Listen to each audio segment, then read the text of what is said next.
Performance हमारे calculation के ऊपर इफेक्ट गिरेगा। अब हमने तो आइडियल के हिसाब से ले लिया, तो मेरा मानना है कि अगर आप 12,000 के हिसाब से कैलकुलेशन करेंगे तो आपका कैलकुलेशन परफेक्ट बैठेगा और फार्म का परफॉर्मेंस परफेक्ट होता है। मतलब लेंथ विड्थ इनटू हाइट। अब हाइट को अगर हम देखें तो हाँ ये बात है, हाइट कितना रखना चाहिए? हाँ, आइडियली हाइट रखने का जो सही ये है कि आप उसको 7 फीट रखिए, है ना। इससे ज़्यादा भी नीचे नहीं जाना चाहिए, है ना, और उसके ऊपर भी नहीं जाना चाहिए।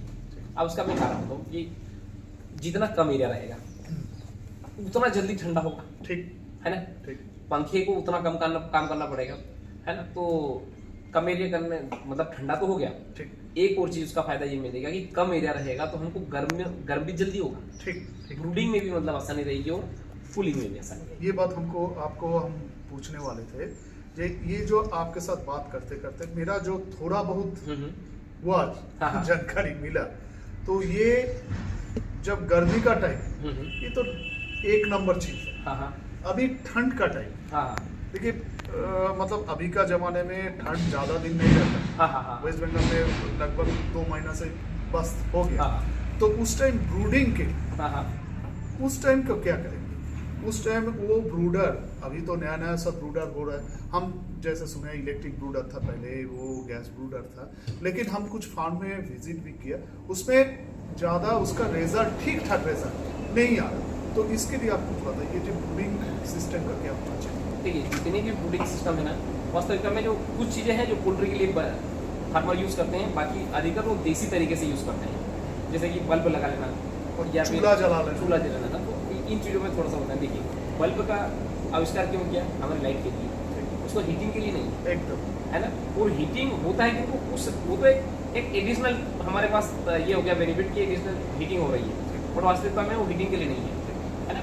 तो हमें जो प्रॉपर तरीके से जो इनके जो डेवलप करी हुई पोल्ट्री के लिए डेवलप करी हुई जो हीटर है उन पे जाना बेटर है, ठीक है। अब उनमें भी बहुत सारी चीज़ों के कुछ फायदे हैं, कुछ नुकसान है। जैसे अगर हम गैस ब्रूडर पे जाते हैं जो कि एक घेरेदार इसमें रहता है, तो वो गैस क्या करता है कि गैस ब्रूडर भी मतलब गर्मी तो देता है किंतु उतना परफॉर्मेंस नहीं मिलता, और कितने मुर्गियों के लेता है वो सिर्फ जो उसके नीचे आ गया, एकदम सही बात, उसी के लिए वो मतलब रिजल्ट देता है, उसके बाद में वो रिजल्ट नहीं देता। ठीक। एक ही जगह में उसका कॉन्सेंट्रेट होता है। हाँ, वो गैस ब्रूडर और इलेक्ट्रिक ब्रूडर दोनों के लिए लागू हो रहा है, वही की बात, ठीक है ना। तो उसके बाद में फिर अपडेट हुए और फिर आया डीजल ब्रूडर, है ना। तो डीजल ब्रूडर का एक फायदा भी है, नुकसान। फायदा ये हुआ कि दूसरे ब्रूडरों की तुलना में, जैसे कोल ब्रूडिंग में भी एक तो बहुत ज्यादा धुआं हो जाता है, ठीक है। और वो कोल ब्रूडिंग क्या करती है कि रात मतलब उसको आप 6 बजे जलाओगे तो रात के 11 बजे पीक पे आएगी, है ना। और मतलब 3 बजे जब ज्यादा ठंडी की जरूरत रहेगी, गर्मी की जरूरत रहेगी, उस समय जाके वो फिर वो डाउन फॉल में चले जाता है ना। तो एक उसका डिसएडवांटेज, एक तो उसको मेंटेनेंस बहुत महंगा, और उसका कॉस्टिंग भी ज्यादा ही जाती है कोल ब्रूडिंग में भी, है ना। और उसके बाद में फिर लकड़ी की ब्रूडिंग, उसमें भी सेम कॉन्सेप्ट है, कोल की जगह हम लकड़ी के पूरा दिन को चलाते हैं, बट तरीका काम करने का वही, मतलब 11 बजे तक वो जलेगा और 3 बजे पीक पे नीचे चला जाएगा, तो उस समय हमारा परफॉर्मेंस नहीं मिला।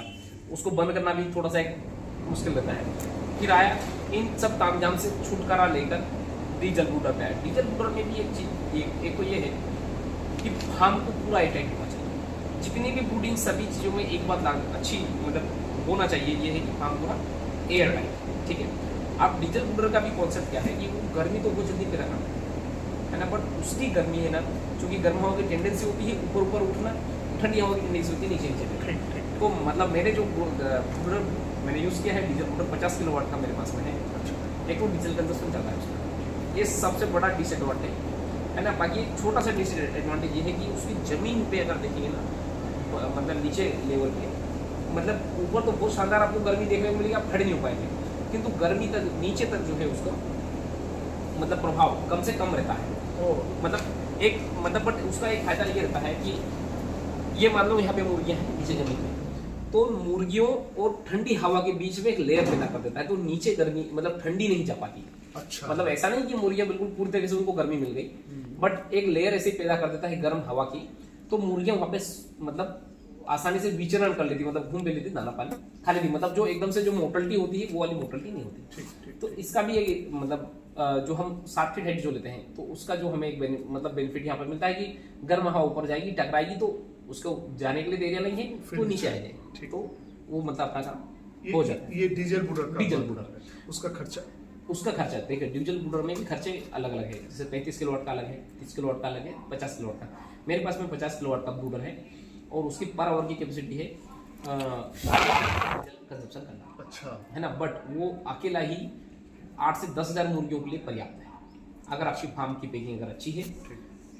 तो आप वो जो उससे आसानी से 8 से 10,000 मुर्गियों की फार्मिंग आप कर सकते हैं। बट उसको चलाने का भी एक तरीका ये है कि आप उसको जो है कोशिश करें रात के 10 मतलब जब ज़्यादा ही ठंड हो वो ही उसको उसका यूज़ करें।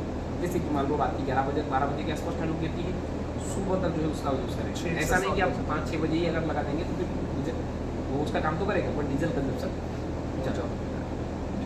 तो अभी गैस बूडर का बात। हाँ, आपकी जस्ट वर्किंग प्रिंसिपल दोनों का सेम है। मतलब हम यहाँ पे डीजल का यूज़ कर रहे हैं और यहाँ पे हम हमारे जो घर पे जो सिलेंडर यूज़ होता है हम उसका यूज़ कर रहे हैं, है ना। इसकी थोड़ी सी कॉस्टिंग डीजल बूडर की तुलना में कम है, बट प्रोडक्शन मतलब वर्किंग प्रिंसिपल दोनों में समान है।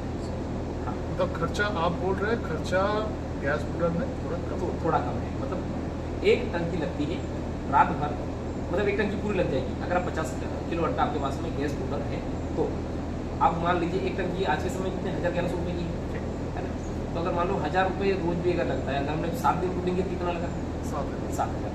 अगर हम डीजल बूडर में अगर जाते हैं तो अगर हमने मान लो 10 घंटा ही बूडर चलाया है ना, 10 घंटे में कितना 40 लीटर का गैस मतलब 4,000 रुपये पर डे। तो उसकी तुलना में गैस बूडर यहीं से अगर हम देखें तो सस्ता है।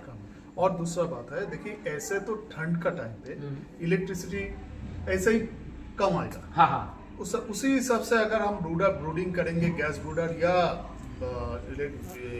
डीजल ब्रूडर से, तो उसमें लगभग वो सेम हो जाएगा। हाँ सेम हो जाएगा क्योंकि दो